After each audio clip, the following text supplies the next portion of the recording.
بسم اللہ الرحمن الرحیم۔ دفنانے کے بعد اذان دینا بالکل جائز ہے، اس میں شرعاً کوئی حرج نہیں ہے۔ بات یہ ہے کہ کسی کام کے جائز یا ناجائز کا دار و مدار اس بات کے اوپر ہوتا ہے کہ شریعت نے اس کے کرنے سے منع کیا یا نہیں کیا۔ صحیح۔ تو قبر پر اذان دینے کو شریعت نے منع نہیں کیا ہے، بلکہ فقہا نے اس کو مستحب قرار دیا ہے کہ قبر پر جب دفن کر دیا جائے اور اس کے بعد اذان دی جائے، یہ مستحب ہے۔ اس کی وجہ یہ بیان کی گئی ہے کہ احادیث پاک میں آیا ہے کہ جب اذان ہوتی ہے تو شیطان جو ہے وہ بھاگ جاتا ہے، یہاں تک کہ سرکار صلی اللہ تعالیٰ علیہ وسلم نے فرمایا کہ شیطان مقام روحہ تک چلا جاتا ہے، بھاگ جاتا ہے۔ تو جب اذان کی آواز آتی ہے تو شیطان بھاگ جاتا ہے۔ صحیح۔ تو اب جب مردے کو قبر میں اتارا جاتا ہے تو اس وقت اس سے سوالات قبر ہو رہے ہوتے ہیں، اور اس وقت شیطان آ کر مداخلت کرتا ہے۔ تو اس وقت اذان دی جاتی ہے، اس لیے دی جاتی ہے کہ جب اذان دی جائے گی تو شیطان کا شر یہاں سے دفع ہو جائے گا، شیطان یہاں سے بھاگ جائے گا، اور مردے کو سوالات قبر کے جوابات دینے میں آسانی رہے گی۔ تو اس اعتبار سے جو ہے وہ اذان دی جائے تاکہ شیطان کا شر دفع ہو، اور شیطان جو ہے جو مردے کو ورغلاتا ہے، بہکاتا ہے، مردہ سوالات قبر کے جوابات دینے میں اس کے شر سے محفوظ رہے۔ شیطان بھی وہاں پہ پیچھا نہیں چھوڑتا، تو وہ اس مصیبت میں گرفتار ہوتا ہے۔ تو اس لیے اذان دی جاتی ہے تاکہ اس کے اوپر آسانی ہو جائے اور اس کا جو ہے وہ چھٹکارا ہو جائے، اور سوالات قبر کے جوابات شیطان کی مداخلت کے بغیر، شیطان کے ورغلائے بغیر دے دے اور کامیاب ہو جائے۔ تو اس اعتبار سے جو ہے وہ اذان دینے میں کوئی حرج نہیں ہے، یہ شرعاً ناجائز نہیں ہے، بالکل جائز بات ہے، بلکہ مستحب لکھا ہے فقہا نے۔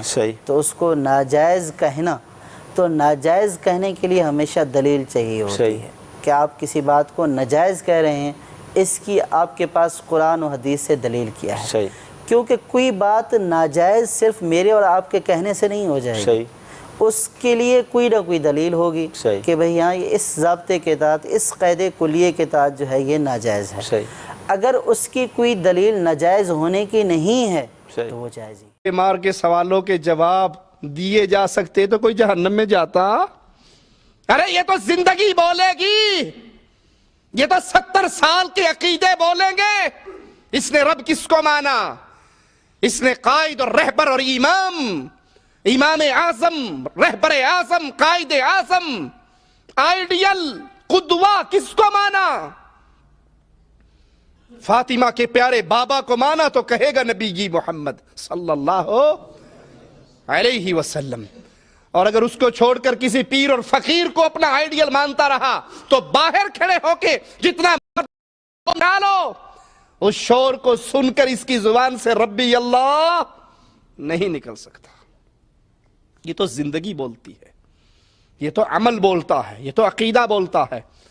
اور میں کہتا ہوں قادری صاحب، اگر اتنی ہی محبت تھی آپ کو تنویر قریشی صاحب سے کہ قبر پہ کھڑے ہو کے سوالوں کے جواب دلوا رہے، آدھے گھنٹے کے لیے آپ بھی قبر میں لیٹ جاتے ہیں، فرشتے آتے اپنی موجودگی میں سارا پیپر حل کروا کے، سوال جواب کروا کے پھر باہر آ جاتے۔ آپ کے ہاں تو پردہ ہوتا ہے نا، موت تو نہیں ہوتی۔ آپ کے ہاں تو وصال ہوتا ہے، میت تو نہیں ہوتی۔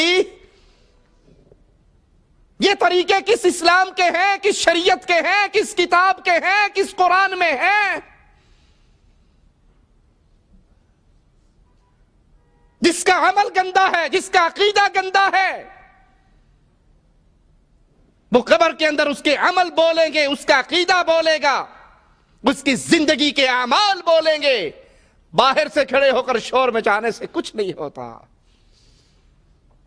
پھر سوچئے کیا یہ جواب اللہ کے نبی صلی اللہ علیہ وسلم نے رئیس المنافقین کو اپنی قمیص پہنا دی تھی، اس کے منہ میں لعاب دہن ڈال دیا تھا، اس کا جنازہ پڑھ دیا تھا، یہ سارا کچھ کر لیا،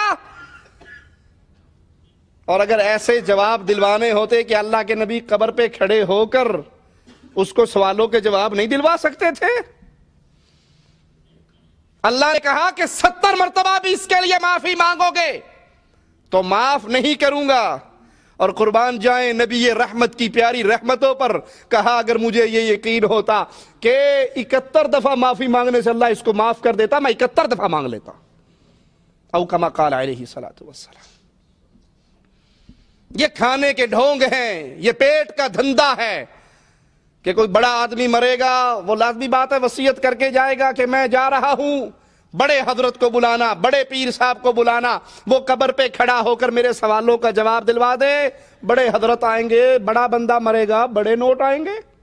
یہ کھانے کا ڈھونگ ہے، یہ بدعات ہیں جو اسلام کی سفید چادر پر سیاہ داغ اور دھبا ہے. اللہ کے حبیب علیہ الصلوۃ والسلام نے مرنے والے کے مرنے کے بعد اس کے سارے معاملات بیان کیے، صحابہ نے اس پہ عمل کر کے دکھایا، اور وہاں سے یہ کوئی ثبوت نہیں ملتا کہ پیارے حبیب علیہ السلام نے کسی کی قبر پہ کھڑے ہو کر، صحابہ کرام نے کھڑے ہو کر، امت کے سلف نے کھڑے ہو کر یہ عمل کیا ہو.